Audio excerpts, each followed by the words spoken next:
a little game we're going to call underrated, overrated, properly rated. We're going to do cocktail bars in Saigon. You don't have to make it fancy and pretentious. Sometimes you just need to do the classics well. I'll tell bartenders when I hire them that we focus on efficiency, quality, and getting the cocktail out to the guests versus Flair or any of that stuff. There is unfortunately also this rash of really bad, pretentious, overpriced cocktail bars that are like kind of riding the wave that other people are doing well. They're just like, oh, well, if we made it more wanky, then it'll be better, right?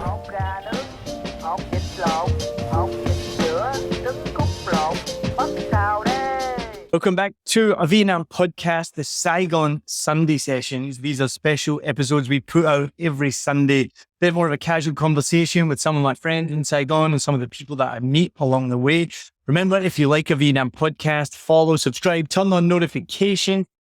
Now, really excited for this Saigon Sunday sessions. We're back here at Alibi where we've been before to do episodes. We're back with Tyler and Misha, who've been on the podcast before. You know these guys. And we're going to do something really exciting today. And this is a brainchild of Misha Smith.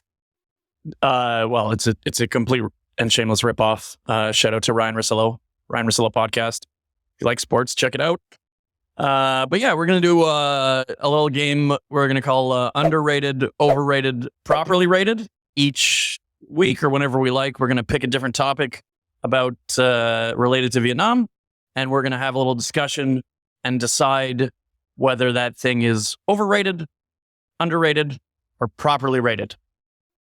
And since we've got Tyler, the specialist, the man behind the bar, the bar behind the, we're gonna do cocktail bars in Saigon. Cocktail bars in Saigon as an industry. Do we think they're underrated, overrated, or properly rated? All right. So thinking about bars and Vietnam, it's one of those things where I have to think about, we're talking now, and I think we are. If we had talked about past, present, I think it would be different. But as of right now, I personally feel like cocktail bars are a little underrated at the moment.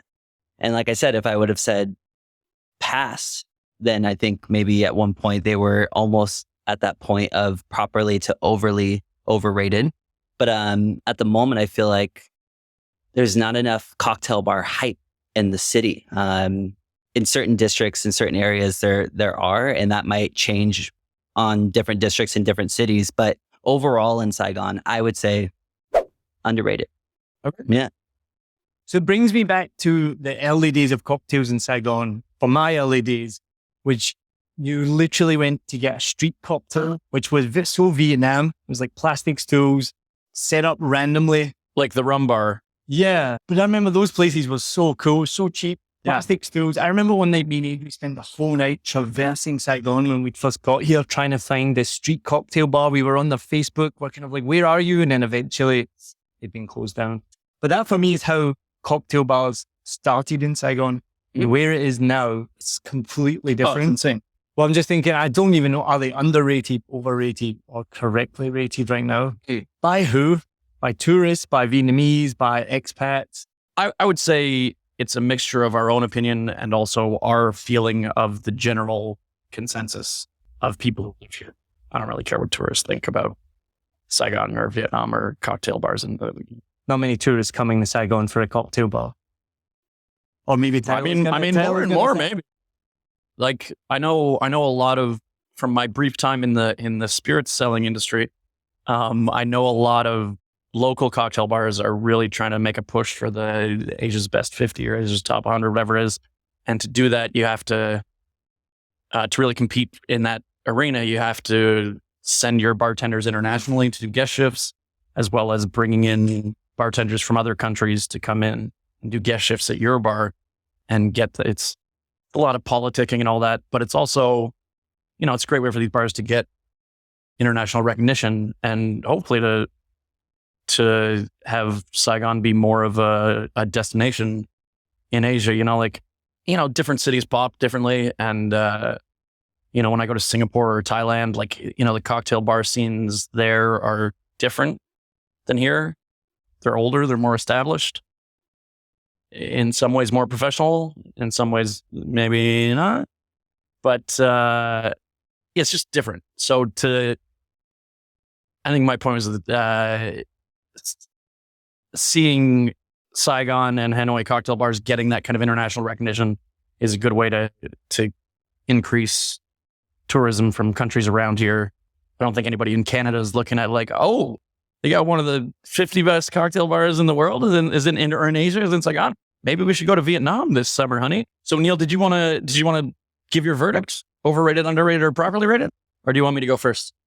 I can go first because I guess I jumped in after Tyler. I would say properly rated, and it's difficult for me to rate them, but where they are now, they're so good. Like, we obviously have talked a lot about cocktail bars. We've got a Layla, 86 proof here at Alibi, Mammy. And I think I'm not the best judge of cocktails because it's not my career, but I mean, they make very good drinks. Yeah, and just to make sure we're not leaving it, like, shout out to Hanoi as well. I've got a bit of a love-hate relationship with Hanoi, as my friends can attest. But the quality of the cocktail bar scene, like the bespoke cocktail bar scene up there, is tremendous. It's really flourished at kind of the same rate as it has down here, as opposed to most other things in Hanoi kind of lag behind Saigon. I think they're doing a good job of keeping pace. Places like the Halflington, Leo's cocktails. Leo's, we had some classic cocktails at Leo's that were just so good.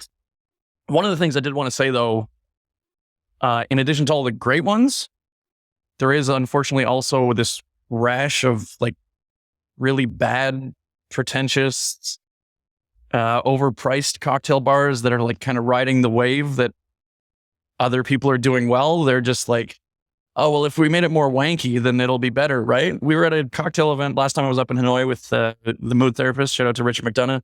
And it just wasn't, the drinks weren't very good. Then we went to Leo's after, which is one of our favorite cocktail bars in Hanoi.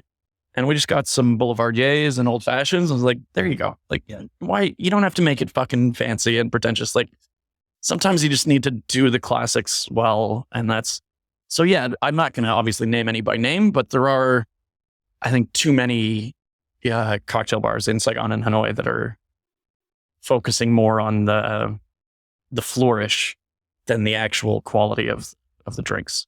So you guys are in the industry, right? So you see that mostly. I probably don't see that. I'm a creature of habit and just keep going back to the same ones that I know and love. But what somebody did tell me was, and maybe this ties in, is a lot of young bartenders, they come in, they learn a bit about running a bar or working behind a bar, and within 3 months or 6 months, they're like, oh, I'm leaving to be a Flair artist. Have you had this? And then they want to go and work in some fancy cocktail bar where they're going to do Flair. I don't go to those bars in the first place, so I don't even know if they exist. Yeah. But are those the kind of places where people are like substance over, or what's the phrase?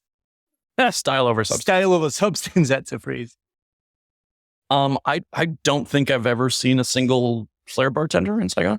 I'll tell bartenders when I hire them that we focus on efficiency, quality, and getting the cocktail out to the guests versus, Flair or any of that stuff. I think there's a time and place I think it's a skill, and I think it's actually very impressive when they can juggle and do all the crazy things that they can do in Flair tending. But I think there's a time and place for that. You want to impress, a group of friends or a date or something, and you have a bar specifically that specializes in that, and you're willing to wait 10 to 15 minutes for a cocktail. That's the time and place. But you want to go out on a date and order a drink and get it. Like, that's definitely not something you want, right?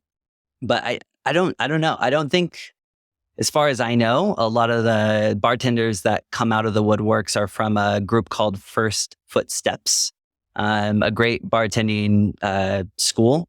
And they teach small Flair there, but little things like flipping the shakers and stuff like that.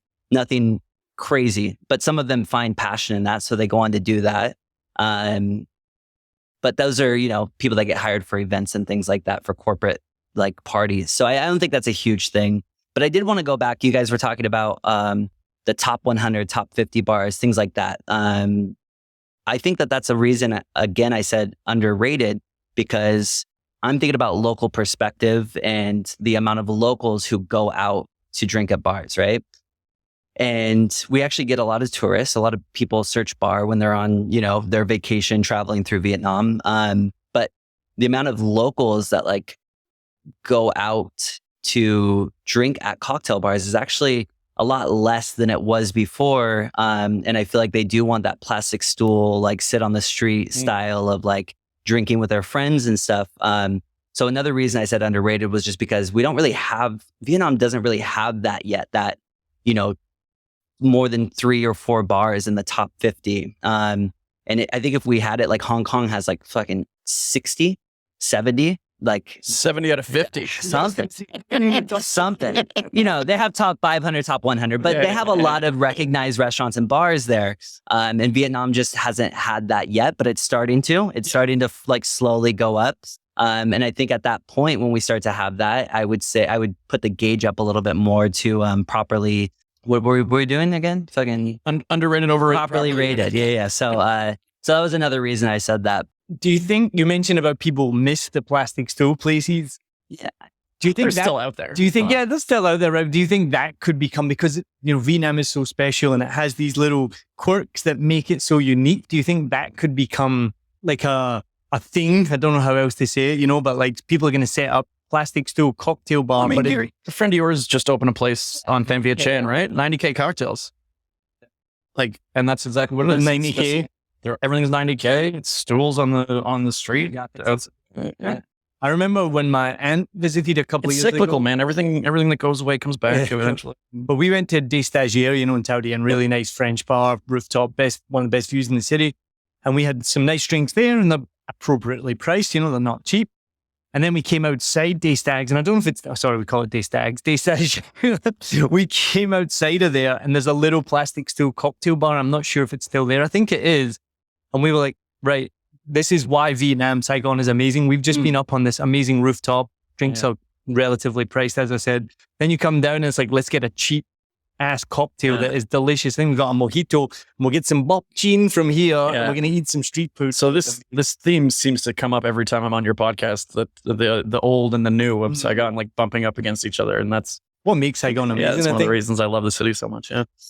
So I didn't weigh in yet. And I came in with an open mind. I hadn't decided, because for some of the reasons I mentioned, like some of the bad places, you could argue that it's overrated.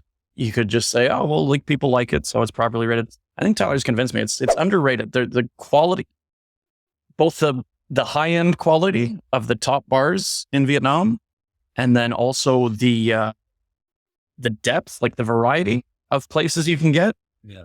I think and again, having traveled to other countries for, spirits conventions and these cocktail festivals, like, I think Saigon's underrated. I think, not Saigon, but I think Vietnam is underrated for the quality and quantity of high-end cocktail bars. I think I've changed my mind. I think I would agree underrated, because as we're talking, I'm going through my head. Yeah. I'm thinking of like Stir. It's one of my favorite places hidden down a back alley. Yeah. The Bin Tan Market. That 1914 has just opened, was really nice. We went to this new place last week. Bartender gave me my Negroni, and he's like, can you tell me how it is? Is it too sweet, too bitter? So I had a sip, and I was like, oh, actually, yeah, it's a little bit sweet. And he's like, okay, let me fix it. Went and fixed it. Oh, you were that guy? Yeah, Neil, he's always that guy. No, I was that Bottomless guy. mimosa. Yeah. No, I was that guy that was like, can you turn the music down? Yeah. There's 2 of us in here. It's 5 o'clock, and it's absolutely blasting. Just a couple notches. But I think of ATM. How was the quality? It was Bruce Springsteen at the time, I think. Yeah, it was okay. It wasn't bad. But I think of ATM, is that still there? Where you have to go through, like it looks like an ATM again, down a little street. What's the one that I'm just... Baron? That's still there, right? I think it's a Baron. I haven't been there in years. I think if we're talking about opening a cocktail bar, that's overrated. Why is that? I just think that a new one opens up every couple hours. Like, I think it's always growing, but it's not rated at the point where I feel like it should be able to grow as much as it is, because every time, one shuts down, I feel like 5 more open. It's that kind of thing where I would say it's a little oversaturated almost in certain areas of Vietnam, like super oversaturated. And that's not a bad thing, I don't think, but if we go back to Misha's... Our customers, Yeah. for us as customers, That's right. in that we're spoiled for choice. That's right. Yeah. Obviously, it's kind of a drag on the industry. Yeah. That like some of these places just aren't going to make it. Yeah. Which sucks for them, but also, do better. Yeah. Distinguish yourself if you want to. Like obviously any conversation about cocktail bars, we got to mention 86 Proof with Mammy over there in Tadian on Suntui. Two of our favorites. Like, this place opened across the street from 86. Yeah. So they're like, oh, they're busy all the time. We'll be busy all the time. That's right. And it's nobody's ever there. I think that's the mindset, especially in Vietnam. You have a street that's dedicated to all the things that you need, right? You have a whole street that's just glassware. You have a whole street that's just metal. Like, that's how it is. So to have a whole street, which is near here, if you want to buy a safe, it's just all these safes. So that's very much like Vietnam, to be like, hey, they're doing this on the street and it's working for them. Let's just open up next door. But that's the whole thing is, there's these top bars amongst all of these different bars that are in an area, and those probably stand out because the passion behind it, the amount of training that goes into, quality and things like that. But that is kind of a dime a dozen. Like that's not, it's not really necessarily something that is, it's not going to be every other bar you go into or every 10 bars you go into. That's why the ones that we know so well stick out so much. But even in that regard, like, are they packed like they are in other countries every single night? I would say that that's another thing that just kind of affirms my whole like underrated, because I feel like in other countries you go to those bars that are top and it's just full of locals. And here, no matter what, there's never really a lull. It's always that. We were in Hong Kong last year and we went to the Iron Series, I think it's called, because they have loads of, I don't know if you've been, they have loads of little Iron Series all over the place. And that place was absolutely heaving, like you said, like shoulder to shoulder packed, no happy hour, not like come in and leave. It was just absolutely packed, and not tourists, like you said, like locals. And there's nothing worse than going to a bar and you're the only people there. You want atmosphere, you want it to be busy. So in terms of you guys saying like there's oversaturation, which I hadn't really thought about, but that's what makes 86 Proof so amazing, because it's always busy. You go and that's like Layla, a lot of these bars that have been established, they've been here for a long time and they're known for that in that area. That's how like, okay, this place is obviously lives up to what it is. And that specific bar might be something that's properly rated in terms of the people who know it and are going there and stuff. But to put the cocktail bars as a whole for the whole country, I would say that's, like I said, a dime a dozen. You don't get those every, every district. It doesn't happen. Yeah. I think you're using dime a dozen. Yeah. What is dime a dozen? Hog using. When I said it, I was like, a dime a dozen is a lot. You can find them anywhere, right? Yeah. I messed it up. They're cheap and plentiful. Oh, okay. Yeah. I messed it up, dude. You meant the opposite. I meant I do the it all opposite. the time. I use phrases and I'm like, is that right? Diamond in the rough. Diamond in the rough. It makes two, because 10 to a dozen is 10 every 12, right? Dime a dozen. What does that mean? It means you can buy 12 for 10 cents. Oh, yeah, dude. They're everywhere. See, I messed that up.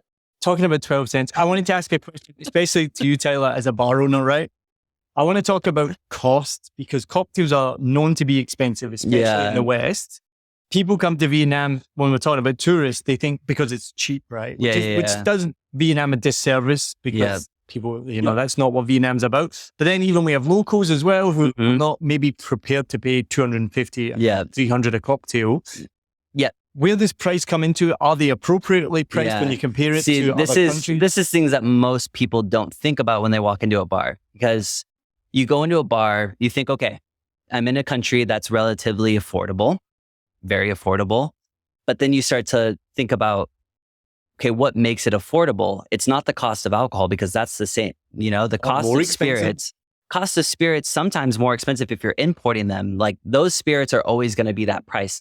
The things that you could probably, help on are like rent, amount of staff that you have, all of these fixed costs that accrue, right? So if you walk into a place and it's just a tiny little shack, like, I don't know, let's say Lost and Found or something, and there's only, there's the living room and there's a couple staff, there's one or two staff, then you start to think, okay, well, these prices make sense, because it's not, $400K. It's not the same as the US where it's $15 a cocktail or $20 a cocktail. That's when my head where it starts to get a little obnoxious. But if I'm going to a cocktail bar that's a mansion and there's 20 staff working, then in my head, I'm like, okay, they need to price it at that. This is what they decided to do, and people will go for it for the atmosphere, right? So sometimes I can kind of call like BS on a price of something when I see that they're using, Jim Beam for an old fashioned and a sugar cube. Like It's funny those you things. say that. We Yeah. were with somebody the other night and he was really upset about the price of the whiskey sour, I think, because it was Jim Beam, I think. Yeah. Some of that. And he's like, that they should not be Yeah. 220K or whatever it was if it's Jim Beam. So we're all agreed on cocktail Y'all bars. came in the same, yeah. Underrated. I think underrated, yeah. Yeah. All right. Oh, well, that's our first Neil with the episode. flop. That's our first episode of Underrated, Overrated, Properly Rated. We're going to be doing more of these. Thanks, Misha, for the idea. I love it. Wait, do me. Underrated, overrated, or properly rated? Tyler? Yeah. Fucking underrated. Fucking underrated. Well, I would think overrated, but I don't want to say it. Good thing you're here, dude. Good thing Misha's here. Thank you for tuning in. Remember, follow us, subscribe, do all that good stuff. Smash Follow all the Vietnam buttons. Podcast. Smash all the buttons and go to patreon.com/a Vietnam Podcast and join us on Patreon and become a Upside. Cheers. Học ra nước, học dịch lộn.